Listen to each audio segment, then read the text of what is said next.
আর এই যে 3টা মাস চলতেছে, এটা জিকাদা চলতেছে, সামনে জিলহজ, তারপরে মুহররম,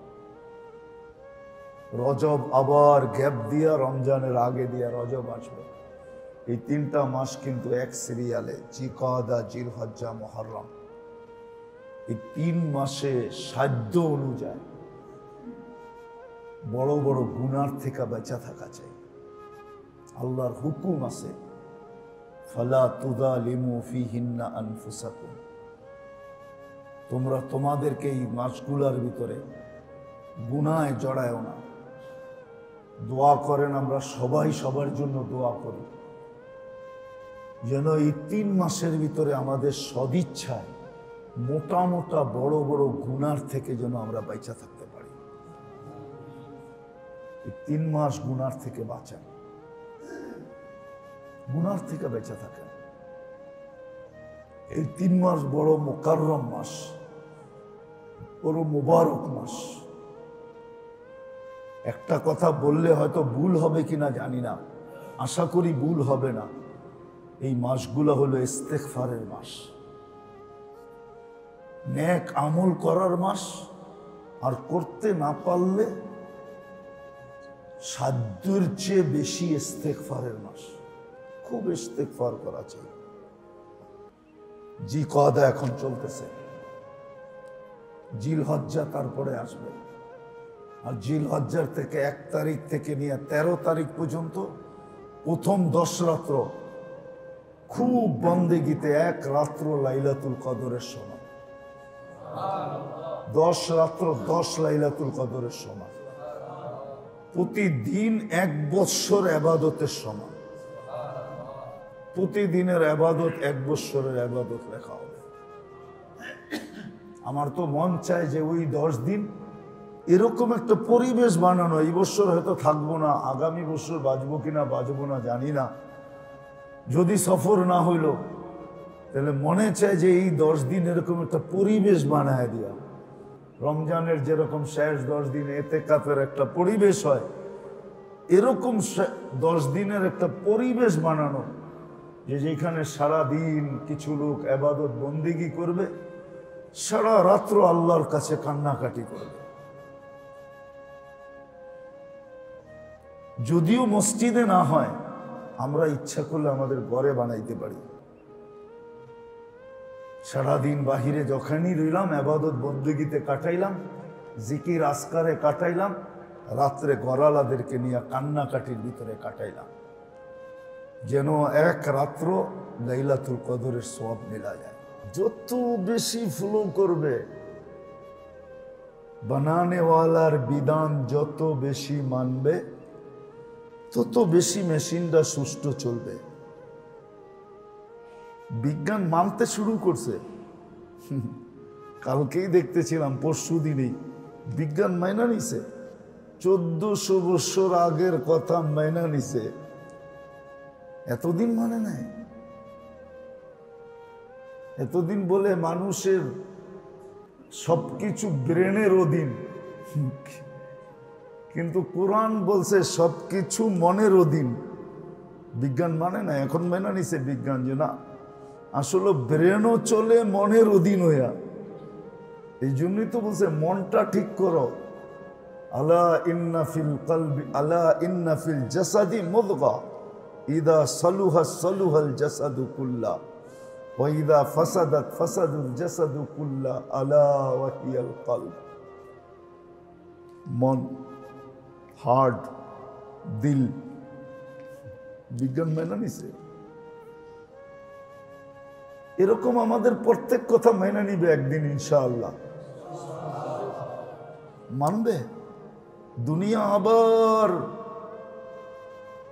ডুস খাইয়া হুশের জায়গায় আসবে। কয় না, ডুস খাইলে হুশ হয়। দুনিয়া ধাক্কা খায়া আবার ঠিক জায়গায় আসবে। হয়তো হবে ওই দিন আমরা থাকবো না, আমরা কেউ থাকবো না, কিন্তু দুনিয়া মেনে নিবে। আজকে আমাদের মানা উচিত।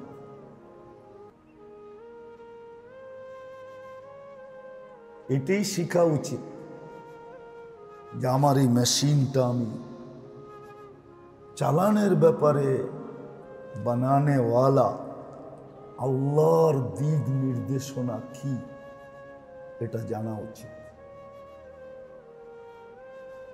জানলেই আমি সোয়াবের অধিকারী হব,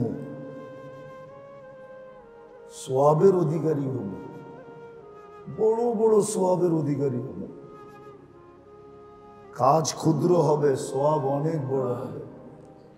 আপনি বলেন 7 বার আজিরনি মিনান নার পড়বে, আর জাহান্নাম থেকে মুক্তি, জান্নাতের পরওয়ানা, প্রবেশপত্র, জাহান্নাম থেকে মুক্তি, জান্নাতের প্রবেশপত্র গ্যারান্টি সহকারে তাকে দেওয়া হবে ফজর পর্যন্ত। তার চেয়ে বড় আর কি হয় বলেন?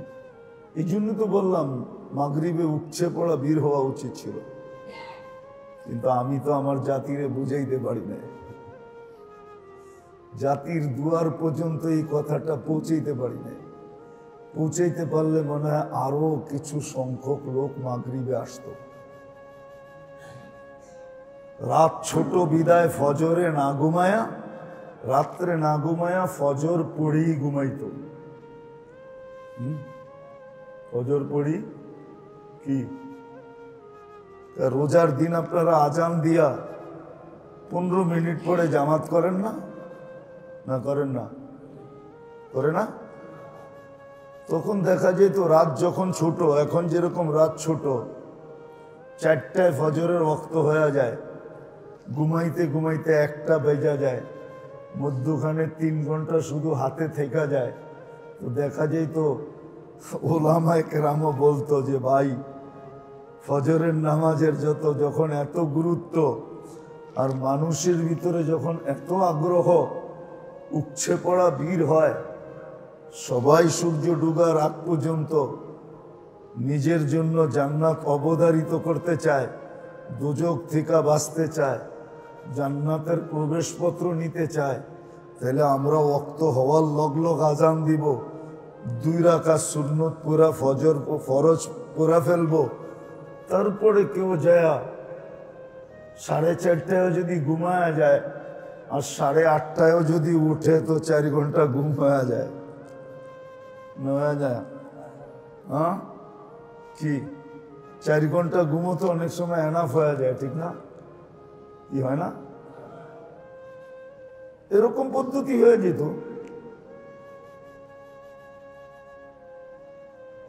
কিন্তু ওই যে বললাম না, না আমি বুঝাইতে পারছি, না আপনাদের দুয়ার পর্যন্ত পৌঁছতে পারছে, না আপনারা বুঝতে পারছেন। এই জন্য মেরে দোস্ত আসেন শিখি,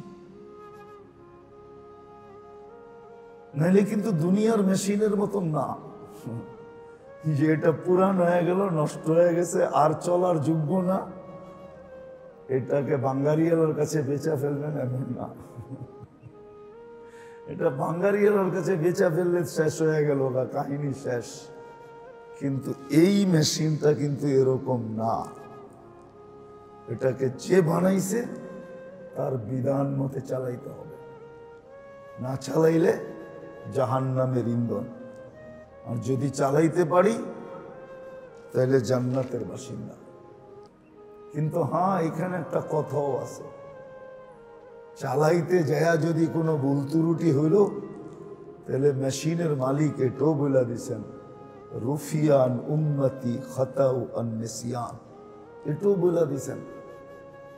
বায়া বলছেন, ডাইরেক্ট না বললো, বন্ধুকে দিয়া বলছেন আপনার উম্মতকে বলেন ভুল কি, ভুল ত্রুটি, ভুল ভুল করছে বা ভুলা করছে, ভুল করছে বা ভুলা করছে, এটা কিন্তু আমরা মাপ চাওয়া ছাড়াও মাপ করে দেব। মাপ চাওয়া ছাড়া, ভুল করছে বা ভুলা করছে, ভুল করছে বা ভুলা করছে, এটা আমরা মাফ করে দেব। কিন্তু ইচ্ছাকৃত যদি করে তাহলে মাফ করব না। হ্যাঁ করব যদি তওবা করলো। এই জন্য আসেন। আর একটা কথা বলবো, তাইলে অনেকে রাগ হয়ে যাবে, কেননা মিডিয়ায় যাইতেছে। আপনাদের মজমা দেখা বলতেছি আর কি, না এটা বলতাম না। বলবো না, মিডিয়ায় চলে যাবে। আসলে অনেক জিনিস অনেকের ফেভারেট হয়, এটা বুঝেন তো। সব জিনিস সবার বা সব জিনিস সবার জন্য কিনা প্রযোজ্য না, প্রযোজ্য। আসলে দিন আল্লাহ মধ্যবিত্ত আর গরিবদের জন্যই ফেভারিট করছেন, সত্য এটা। মধ্যবিত্ত আর, কিন্তু আফসোস তো এখানে যে এই দুই দলের কপাল সবচেয়ে বেশি পড়ছে।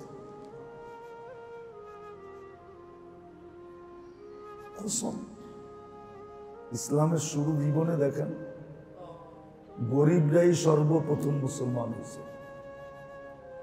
কারা? কোরআন বলে ইয়াত্তাবিউকাল আরাবি, গরিব ইঙ্গিত দিছে, গরিবরাই সর্বপ্রথম মুসলমান হয়েছে।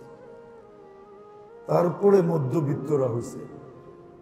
ধনীরা কিন্তু ইসলামে সবার শেষে আসছে। এই জন্য শেষে আসছে বিদায়, যখন ইসলামের সোনালী যুগ ছিল ধনীরা সবাই পিছে বইতেন। কোথায়?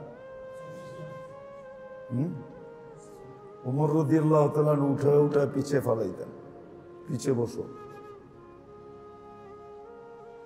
বহুতবার এরা অভিযোগ করছে আমরা পিছে বসবো কেন, এত সম্ভ্রান্ত। বলছে যে আগে আসছে ওরা আগে বসতে দাও, এই গরিবগুলো আগে আসছে, তারপরে মধ্যবিত্তরা আসছে। তোমরা অপারগতায় শেষে আসছো, বিদায় পিছনে বসো, তোমাদের সব পিছনেই, আগে না।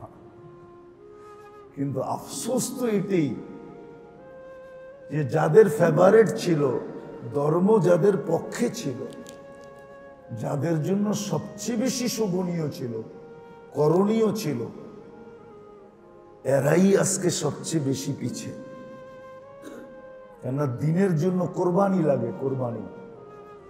এই কোরবানিটা গরিব যতটুক সইতে পারে ধনী এতটুক সইতে পারে না। মধ্যবিত্তরা যতটুক সইতে পারে অতটুক ধনীরা সইতে পারে না, অতটুক ধনীরা সইতে পারে না, অতটুক মানতে পারে না।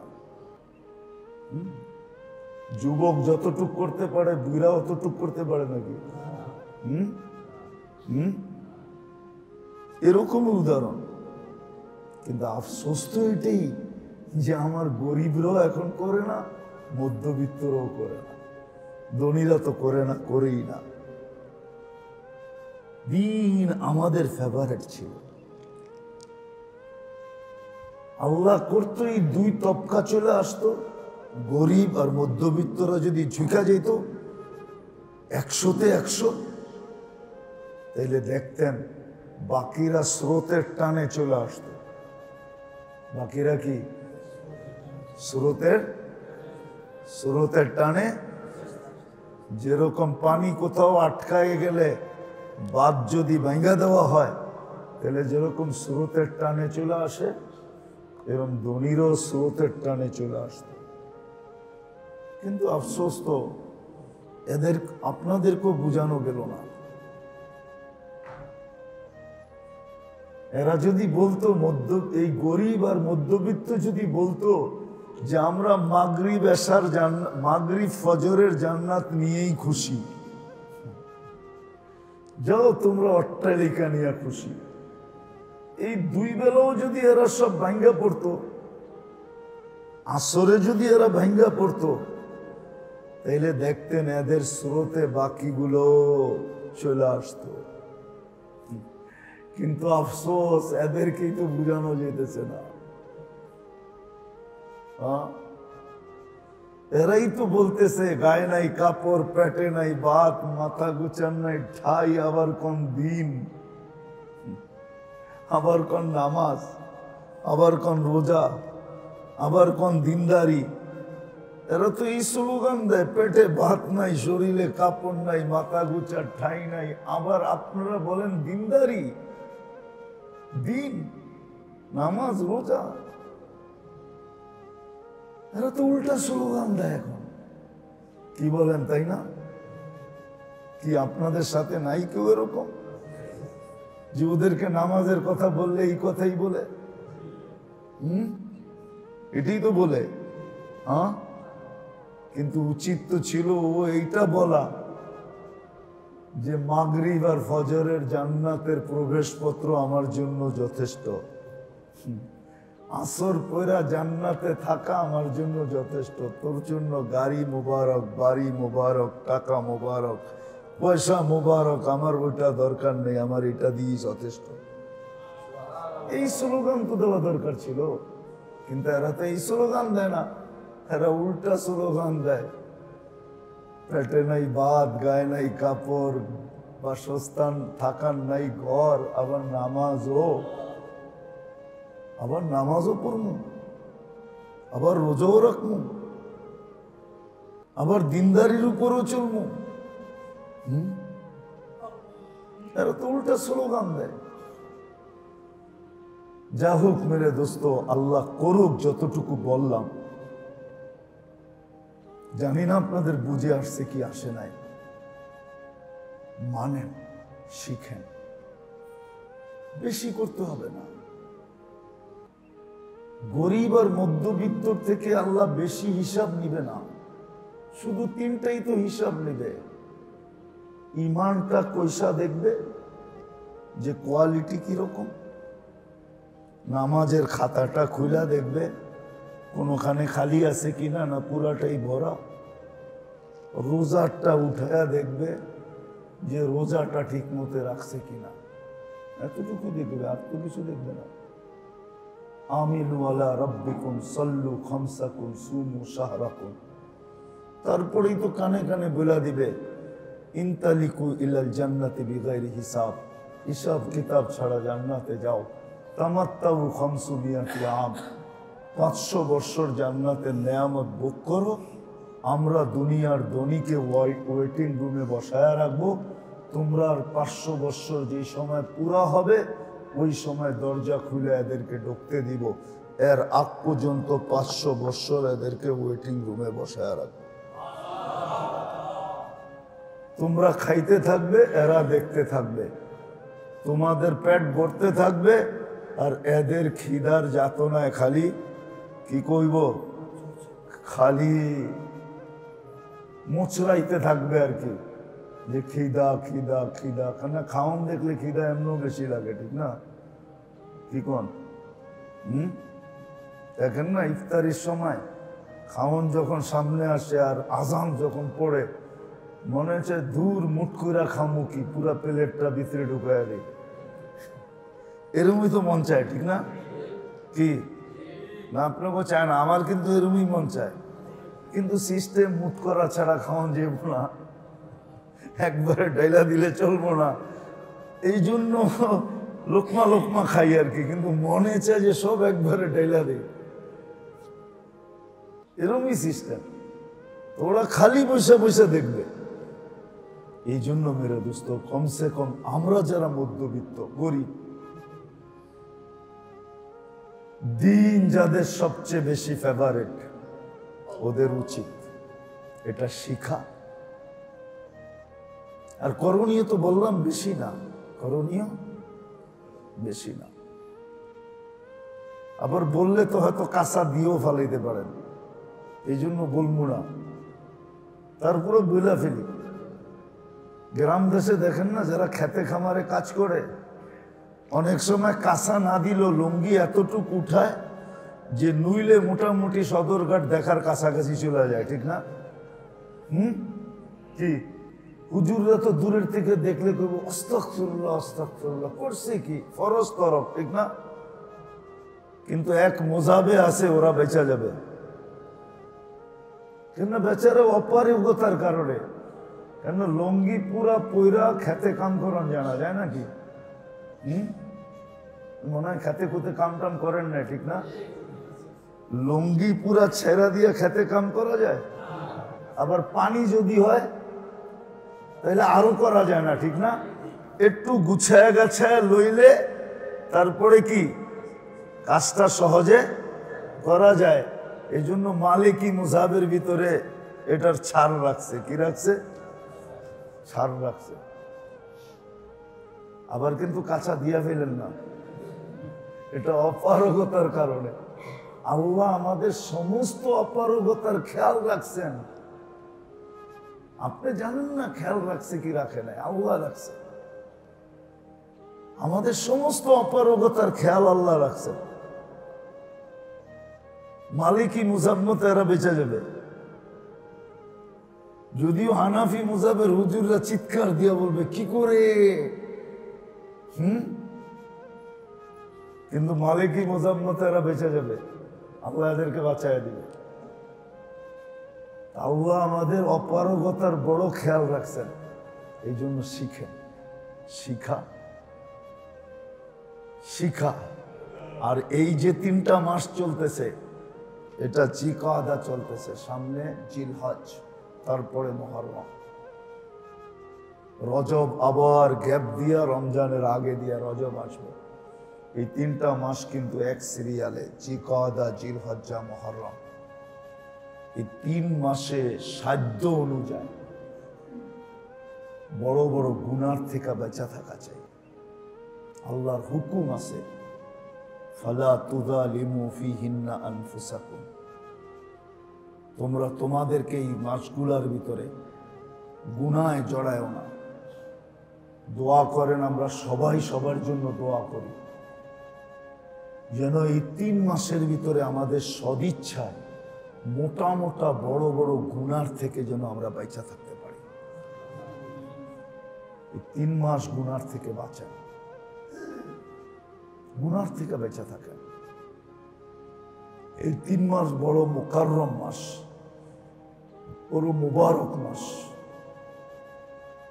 একটা কথা বললে হয়তো ভুল হবে কিনা জানি না, আশা করি ভুল হবে না। এই মাসগুলো হলো ইস্তেগফারের মাস, নেক আমল করার মাস। আর করতে না পারলে সাধ্যের চেয়ে বেশি ইস্তেগফারের মাস। খুব ইস্তেগফার করা চাই। জিকাদা এখন চলতেছে, জিলহজ্জা তারপরে আসবে।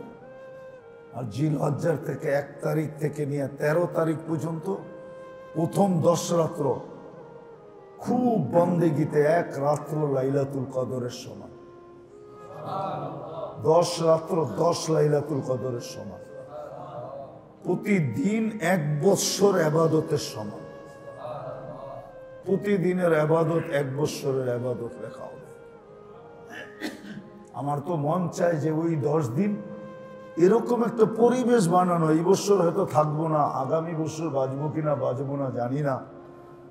যদি সফর না হইল তাহলে মনে চায় যে এই 10 দিন এরকম একটা পরিবেশ বানায় দিয়া, রমজানের যেরকম শেষ 10 দিন ইতিকাফের একটা পরিবেশ হয়, এরকম 10 দিনের একটা পরিবেশ বানানো, যে যেখানে সারা দিন কিছু লোক ইবাদত বন্দেগী করবে, সারা রাত্র আল্লাহর কাছে কান্নাকাটি করবে। যদিও মসজিদে না হয়, আমরা ইচ্ছা করলে আমাদের ঘরে বানাইতে পারি। সারাদিন বাহিরে যখনই রইলাম, ইবাদত বন্দেগীতে কাটাইলাম, জিকির আসকারে কাটাইলাম, রাত্রে গরালাদেরকে নিয়ে কান্নাকাটির ভিতরে কাটাইলাম, যেন 1 রাত্র লাইলাতুল কদরের সওয়াব মেলা যায়। আল্লাহ আমাদেরকে আমল করার তৌফিক দান করেন। ওমা আলাইনা ইল্লাল বালাগ। আল্লাহুম্মা লাকাল হামদ কামা ইয়ানবাগি লিজালালি ওয়াজহিক ওয়া আযীমি সুলতানিক। আল্লাহ আমাদের এই আয়োজনকে কবুল করেন। আমরা বেশি কিছু চাই না, লোকের সংখ্যা চাই না, যে অনেক লোক হোক এটা চাই না। চাই যে কজন হোক, আল্লাহ যেই কয়জন হোক, কবুল যেন হয়, কবুলিয়ত চাই। যারাই আসবে এরা যেন কবুলিয়ত নিয়ে যেতে পারে, মরার পরে যেন নিচোখে দেখতে পারে যে এই আয়োজনের কারণে সে আল্লাহর কাছে মকবুল ছিল, আল্লাহর রসুলের কাছে মকবুল ছিল। আল্লাহ শুধু কবুলিয়ত চাই, আমরা সংখ্যা চাই না। আপনি এই আয়োজনটাকে কবুল করেন, আয়োজকদেরকে কবুল করেন, এই মসজিদ মাদ্রাসাকে কবুল করেন, এর কমিটি মুসল্লিকে কবুল করেন, এর এলাকাবাসীকে কবুল করেন। আল্লাহ কবুলিয়ত চাই, আর কিচ্ছু চাই না। যার যে পেরেশানি আছে দূর করে দেন, প্রয়োজন আছে মিটা দেন, অসুস্থ আছে শেফায়ে কামেলা আজেলা দায়েমা মুস্তামেররা নসিব করেন। সর্বশেষ আল্লাহ ফিলিস্তিনকে আপনি জয়যুক্ত করে দেন। যারা হজে গেছে আর যাবে এই বেশ্বর, আয় আল্লাহ সবাইকে সুস্থতার সাথে, আয় আল্লাহ সমগ্র ধরনের বিপদ আপদ থেকে নিরাপত্তার ভিতরে রাখার মাধ্যমে হজ্জে মকবুল নসিব করেন। নিজ নিজ দেশে আয় আল্লাহ কবুল হজের বরকত নিয়ে ফিরার তৌফিক নসিব করেন। ওসল্লাল্লাহু তাআলা আলা খায়রি খালকি মুহাম্মাদিন ওয়া আলিহি ওয়া আসহাবিহি আজমাইন বিরহমাতিকা ইয়া আরহামার রাহিমিন।